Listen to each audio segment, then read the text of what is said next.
Bwana Yesu asifiwe. Karibu katika ibada ya asubuhi ya Anza Siku na Bwana inayokuja kwako na Pastor Miamba, na ninamshukuru Mungu sana kwa ajili ya Jumatatu njema ambayo ameifanya, ambayo tunaenda kujiweka wakfu kwa Bwana kwa ajili ya kubarikiwa.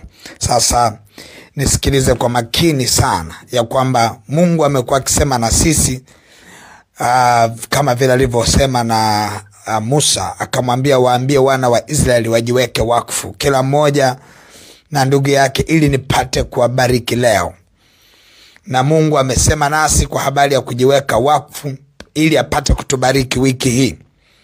Na ndivyo ambavyo tunaenda kujiweka wakfu kwa Mungu wetu.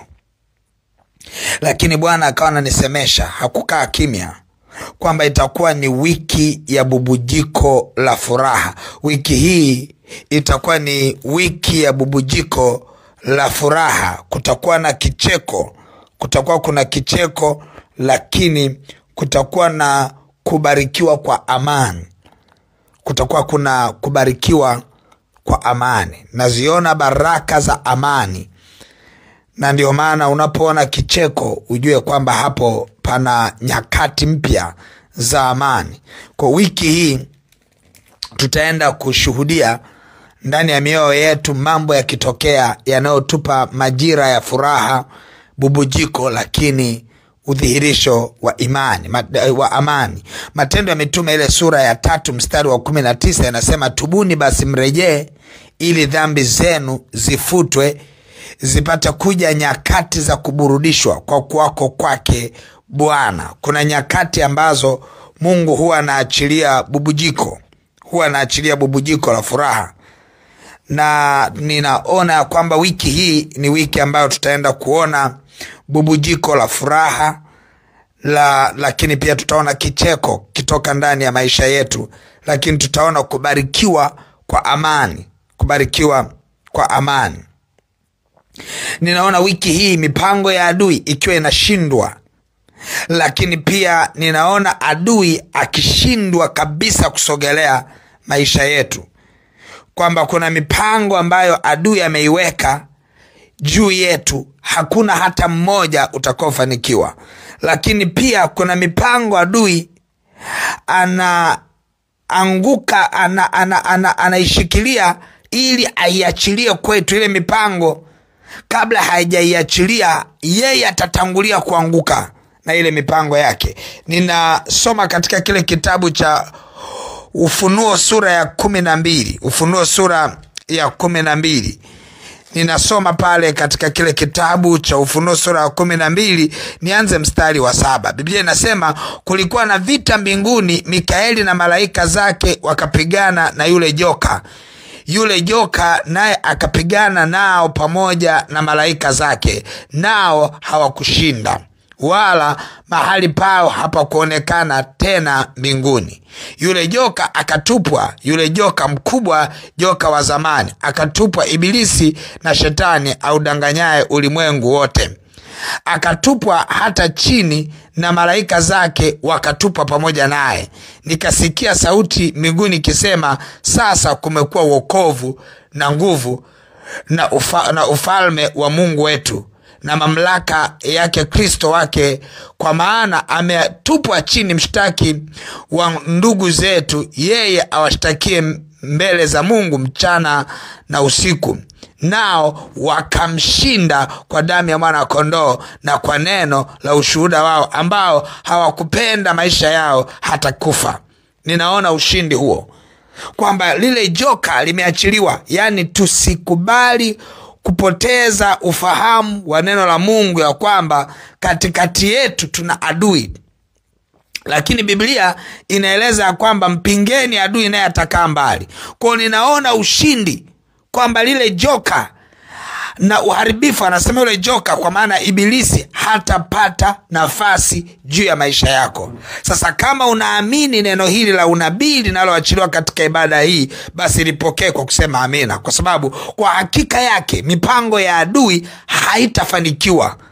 Kwa maana hakika yake tumetangaziwa kumshinda Shetani kwa hili neno la ushuhuda naloliachilia kwako wakati huu, na ile damu ya mwanakondoo iliyomwagika pale msalabani. Basi mipango yote ya adui aliyoipanga ndani ya wiki hii kinyume kinyume na maisha yako, haitafanikiwa. Nimepelekwa kwenye mstari tena katika kitabu cha Luka sura ya 10 mstari ule wa 19, mstari wa 18. Biblia inasema, akawaambia, nilimuona shetani akianguka kutoka mbinguni kama umeme. Ninaona shetani akianguka. Kwa maana gani? Hili bubujiko la furaha na amani ambalo linaenda kutokea wiki hii ni kwamba shetani anaenda kuangushwa. Lile joka linaenda kuanguka. Utawala wa nguvu za giza wa Lucifer na malaika zake unaenda kuanguka mbele yako. Hautafanikiwa. Ile mipango ambayo ndani yake tunaona kuna ajali mbalimbali, haitafanikiwa. Siku ya jana na leo nimeshuhudia siku ya jana sio jana na leo, siku ya juzi na jana, kwa maana ya kwamba Jumamosi na Jumapili, ni wakati narudi kanisani Jumapili na Jumamosi, nimeshuhudia siku mbili tofauti magari yakiwaka moto barabarani kwa macho yangu. Na ili la jana la Jumapili tumelipisha kabisa gari hivi, traffic anaambia pita, gari linateketea kwa moto. Mungu akanisemesha akasema, ni hila ya shetani, hii ni kazi ya nguvu za giza. Shetani na malaika zake ndio kazi zao. Lakini Biblia inasema tutamshinda shetani, hatafanikiwa. Ana mipango mingi, lakini hata mpango mmoja hautafanikiwa. Na ndio maana tunajiweka wakfu kwa Bwana, hatafanikiwa. Sasa tunajua kabisa ya kwamba shetani anapambana dhidi ya mipango mizuri ambayo Mungu ameiweka mbele yetu. Hii mipango ambayo Mungu ameiweka mbele yetu ndio itakayofanikiwa. Kila mpango ambao Mungu ameweka ndani yetu ndio utakaoenda kuonekana ukifanikiwa. Adui hatapata nafasi kabisa. Kwa hiyo nataka uelewe kabisa ya kwamba tupo kwenye agano. Tunapoenda kujiweka wakfu kwa Mungu wetu, tunajiweka wakfu kwa sababu tupo katikati ya ulinzi usio wa kawaida. Tupo katikati ya furaha kutokana na amani isiyo ya kawaida. Tunalindwa na Mungu wetu, tunahifadhiwa na Mungu wetu. Ile mipango ya Mungu wetu aliyeweka juu yetu yote inaenda kutimia. Kwa sababu gani? Kwa sababu Mungu anatuwazia yaliyo mema. Hakutakuwa na uharibifu utakaoenda kuonekana kwetu, kwa sababu anayetuwazia yaliyo mema anaenda kuyathibitisha mema kwetu. Na ndio maana akasema hivi kwa Musa, waambie wana wa Israeli wajiweke wakfu. Maana kujiweka wakfu ni nini? Ni kutengwa na Bwana, kuwekewa alama ya kwamba wewe ni wa Bwana. Umekubali wiki hii uwe ni wa Bwana, uongozwe na Bwana. Kama wiki iliyopita ulivyojiweka wakfu kukubali ya kwamba mimi ni wa Bwana, unasema na wiki hii bado naendelea kujiweka wakfu, mimi ni wa Bwana. Kwa hiyo unapojiweka wakfu, automatically unaingia kwenye mfumo wa Mungu ya kwamba utatembea kwenye baraka zake, utatembea kwenye neema yake, utatembea kwenye mpango wake. Biblia inasema tazama na wazia yaliyo mema. Mungu anatuwazia yaliyo mema kutupa tumaini siku za mwisho. Anatuwazia yaliyo mema. Yapo mema mengi Mungu aliyoandaa wiki. Kumbuka Mungu hajabeba ubaya. Kwa akitaka kuwahudumia watu wake, anatoa alicho nacho. Ndani yake kuna wema wote, ndani yake kuna amani yote, ndani yake kuna ushindi wote. Kwa tunapoenda mbele za Bwana leo kujiweka wakfu kwa ajili ya wiki hii, tunajiweka wakfu kwenye wema wote wa Bwana. Tunajiweka wakfu kwenye uaminifu wote wa Bwana. Tunajiweka wakfu kwenye ulinzi wote wa Bwana. Tunajiweka wakfu kwenye ushindi wote wa Bwana. Package nzima ambayo Mungu ametuandalia wiki hii, tunajiweka wakfu kwamba tukawe partaker of the divine blessings, kwamba tukawe ni washirika wa baraka za kimungu alizoziachilia wiki hii. Kumbuka Mungu kila sekunde ana baraka ameachilia, kila dakika baraka ameachilia, kila saa Mungu kuna baraka ameachilia, kila siku Mungu ameiachilia baraka, na kila wiki Mungu ameachilia baraka. Inaenda hivyo hivyo kila mwezi, kila mwaka, kila wakati Bwana anatuwazia yaliyo mema. Shetani kazi yake, ukimruhusu aingie ndani ya maisha yako, anaanza kukwepesha na zile baraka na wema wa Bwana na uaminifu wa Bwana. Ndio maana tunampinga asitusogelee, tunampinga shetani. Wewe kama upo ni wa Bwana, unataka kuongozwa na Bwana, utajiweka wakfu kwa Bwana, kwa maana Bwana anataka watu wake wajiweke wakfu kwake. Mimi nataka nikutolee tu mfano huu, anapenda kuwatolea kila wakati. Gitaa hilo hilo limetengenezwa kwa ajili ya mziki. Mziki unapigwa baa, mziki unapigwa kanisani. Lakini gitaa kampuni iliyotengeneza ni moja. Lakini linapokuja gitaa kanisani, tunaliweka wakfu kwa Bwana, kwamba lile gitaa ni kwa ajili ya Bwana, kwa ajili ya kumsifu Bwana. Huwezi kulinganisha lile gitaa na gitaa la kule baa. Huwezi kulinganisha lile gitaa na gitaa la kule klabu. Kwa sababu gani? Lile limewekwa wakfu kwa Bwana. Yani ukiligusa vibaya linaweza likakuletea shida, lakini ukienda kulibomoa lile la kwenye baa kule, hakuna shida yote ya kiroho itakao kukuta. Nini maana yake? Kimewekwa wakfu kwa Bwana. Kimekuacha kawaida kabisa, lakini mara baada ya kuwekwa wakfu kinakuacha tofauti kabisa. Na ndio maana kuna ile mikate ya onyesho iliyokuwa ikikaa hekaluni, ilikuwa ni ya kawaida kabisa kabla haijawekwa wakfu. Ilivyowekwa wakfu ilikuwa ni mikate tofauti kabisa. Kwa unajikuta kila kitu kinakuacha tofauti kabisa kinapowekwa wakfu. Hata wewe usipojiweka wakfu unakuwa wa kawaida. Shetani akija na kuona wa kawaida, akitaka kufanya chochote kwenye mali zako anaona ni inawezekana, akitaka kuwagusa watoto wako anaona inawezekana. Mara unapojiweka wakfu kwa Bwana, unakuwa si wa kawaida.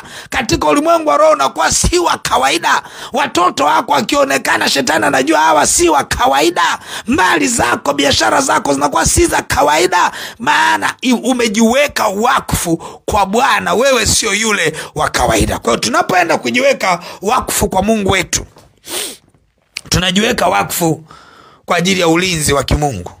Tunajiweka wakfu kwa ajili ya amani, kama Mungu aliposema na sisi ya kwamba wiki hii kutakuwa na bubujiko la furaha, tutakuwa na kicheko, lakini pia tutabarikiwa kwa amani. Halafu tukaona, tumesoma maandiko jinsi ambavyo Mungu anatusemesha ya kwamba anamwangusha shetani kama umeme.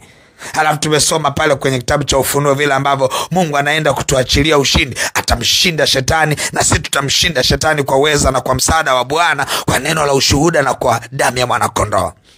Nini maana yake? Zipo baraka Mungu anaziachilia, lakini upo ushindi mkubwa ambao adui hataweza kutugusa. Kwa sababu hiyo vita ya wiki hii yote itakayonyanyuka, wewe hutaiona, kwa sababu vita unaikabidhi kwa Bwana. Ulinzi ni kwa Bwana.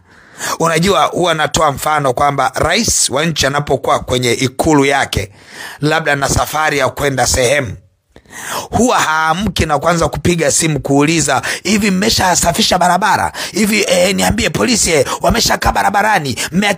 Hiyo sio kazi yake. Kwa sababu gani?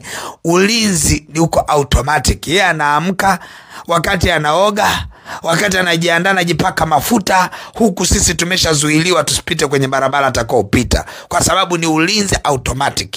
Kwa hiyo tunajua kabisa unapojiweka kwa Bwana, wakfu kwa Bwana, ulinzi wako ni automatic. Yani Bwana anakupa ulinzi. Kwa hiyo uwe una uhakika unapojiweka wakfu kwa Bwana, ulinzi wako uko chini ya Mungu mwenyewe. Amani yako iko chini ya Mungu mwenyewe. Furaha yako, kicheko chako kiko chini ya Mungu mwenyewe. Milango inafunguliwa kwa msaada wa Bwana mwenyewe. Ipo milango ya baraka ambayo shetani angeza kuikalia mbele yake. Hiyo shetani anaondolewa kwa sababu umejiweka wakfu kwa Mungu. Kwa unapojiweka wakfu kwa Bwana, unaifungua milango ya neema na baraka. Unakaa kwenye mkao wa kubarikiwa na kulindwa na Bwana. Kwa tunapoenda mbele za Bwana kumwambia Mungu asante, kwa maana umetupa wiki hii kuiona tena, tunajiweka wakfu kwa ajili ya kubarikiwa na yeye. Tunajiweka wakfu kwa ajili ya yale aliyosema: furaha, kicheko, bubujiko, amani itakuwa kwetu, uponyaji. Una wiki hii experience uponyaji. Wala ambao kuna kakitu kana wachoma kwenye mwili, kana kanauma, ni mwezi wa 3 sasa, kanauma, ni mwaka. Na kuhakikishia unapojiweka wakfu kwa Bwana, hivyo vitu vinavyochoma choma vinaondoka kwa jina la Yesu. Kwa tunapojiweka wakfu kwa Bwana ni jambo kubwa mno ambalo adui asilifiche machoni pako. Hakikisha unajiweka wakfu kwa Bwana. Unajiweka wakfu kwa Bwana ni insurance ya kiroho. Ni insurance ya kiroho kwamba uko salama. Kwa nataka twende mbele za Mungu tujiweke wakfu kwa Bwana. Amen. Roho Mtakatifu, asante kwa ajili ya neno la uzima uliloliachilia kabla ya sisi kuja mbele ya uso wako na kujiweka wakfu kwako. Tunakushukuru kwa ajili ya nguvu yako uliyoachilia kwetu. Asante Roho Bwana, kwa maana umemwangusha adui. Shetani na malaika zake wanaanguka chini kama umeme. Hawataonekana kwenye mifumo ya maisha yetu katika jina la Yesu. Shetani na malaika zake wananyamazishwa kimya. Hawatasogelea maisha yetu katika jina la Yesu. Zile hati za mashtaka waliozoea kuzishikilia zinachanwa. Hakutakuwa na mashtaka katika jina la Yesu, kwa maana msaada wetu watoka kwako Bwana uliyezifanya mbingu na nchi. Roho Mtakatifu, asante kwa maana umesema unaenda kutubariki kwa baraka zote. Umesema jiwekeni wakfu ili nipate kuwabariki. Mungu liye hai, tunajiweka wakfu ili tubarikiwe, lakini tulindwe na nguvu zako, tutetewe na nguvu zako, kinyume na uharibifu wote, kinyume na ajali, kinyume na magonjwa, kinyume na uvamizi. Kila ila ya adui inanyamazishwa kimya katika jina la Yesu. Roho Mtakatifu, asante kwa maana wiki hii ni wiki ya tofauti, ni wiki ya baraka, ni wiki ya kuinuliwa, kwa maana mbele yetu kuna kicheko, kuna bubujiko la furaha, kuna amani isiyopimika kutoka kwako Jehova, katika jina la Yesu Kristo wa Nazareth. Ile furaha kutoka kwako inaenda kuthibitika leo kwa jina la Yesu na kwa damu ya mwana kondoo kwa ajili ya wiki nzima. Mungu liye, asante kwa maana hakutakuwa na uvamizi wa nguvu za giza, hakutakuwa na uchawi utakaofanikiwa katika wiki hii, hakutakuwa na giza litakalosogelea ndani ya maisha yetu kwa jina la Yesu. Tutaongozwa na nuru yako Kristo, tutaongozwa na nuru ya uso wako kwa jina la Yesu Kristo wa Nazareth. Hakutakuwa na magonjwa, hakutakuwa na spiritual attacks yote itakayoweza kusogelea maisha yetu, wala watoto wetu, wala nyumba zetu, wala biashara zetu, wala kazi zetu, wala wenza wetu. Hakuna giza litakaloweza kusogelea kwa jina la Yesu na kwa damu ya mwana kondoo.